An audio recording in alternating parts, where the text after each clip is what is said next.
And Cornell University is holding a Unity Day tomorrow after a student was charged with making threats against Jewish people on campus. The Justice Department says Patrick Dye threatened to, quote, bring an assault rifle to campus and shoot Jews. Dye's arrest comes as the FBI director warns the war between Israel and Hamas is raising the threat of an attack on U.S. soil to a whole other level. Let's bring in ABC's Brad Milkey, host of the Start Here podcast, for more.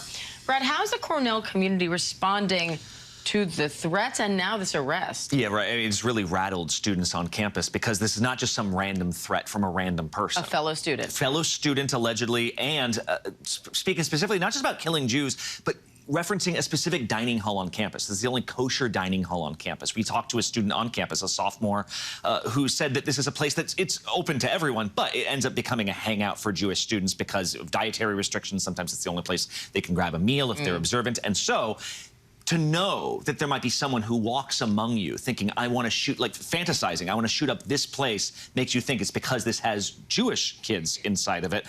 And that has really rattled them, especially since they say they've been seeing a string of anti-Semitic incidents on campus and around the country. Now, this specific incident happened specifically at Cornell, but tensions over Israel's war with Hamas have raised tensions on college campuses throughout the country.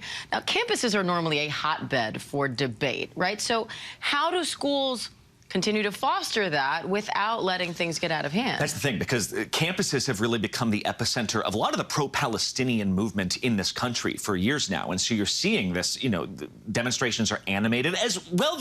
That is very legitimate in some cases, right? Like, you think about this from, you know, a lot of Palestinian Americans' point of view.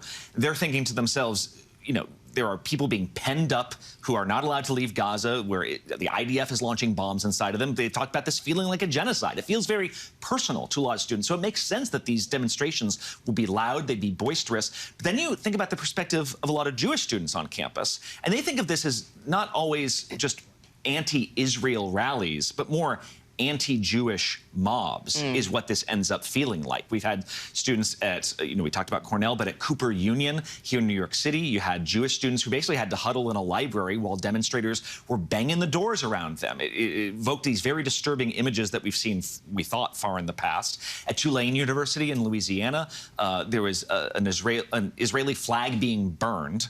A Jewish student steps in to stop it, and he gets hit in the face. And a Jewish student on campus is describing cradling this bleeding student, thinking they didn't just do this because they're angry at Israel. This happened because he's Jewish, and that has been very disturbing to them. So how are colleges and universities addressing anti-Semitism and Islamophobia on campus? Right, because, you know, to your point, that there is a gray area of when does this go from being like a hotbed of debate to something more serious. Right, there's a political issue, and then there is targeting a group of people. Yeah, exactly. And you know, to be fair, we talk about sort of Islamic students on campus. To them, this reminds a lot of them of the post 9/11 days, right? Where you have your family members essentially being lumped in with terrorists around the world in the rhetoric of a lot of people. You know, they might go to a pro-Palestinian rally and then hear it later described as a pro-Hamas rally, which is not the same thing. They're hearing about 1,400 Israelis being killed, and sometimes no mention of the fact that, today, 9,000 Gazans have been killed, we know, and more will die. So it feels very personal to them. But then you look at it from the Jewish kids' perspective, the Jewish students' perspective, they're hearing at some of these rallies chants like "Free Palestine," "From the river to the sea, Palestine will be free." That is a reference to the land that is currently inhabited by Israel. So to them, they're hearing these chants going, oh, they want to dismantle the Jewish state. And they're not sure that every student who's chanting that knows what it even means to them. And so that's what colleges are saying is, know what you're talking about, have these debates, but also keep your anger in check at this very angry moment. It's a tricky one for sure. Brad, thank you. Hi, everyone. George Stephanopoulos here. Thanks for checking out the ABC News YouTube channel. If you'd like to get more videos, show highlights, and watch live event coverage, click on the right over here to subscribe to our channel. And don't forget to download the ABC News app for breaking news alerts. Thanks for watching.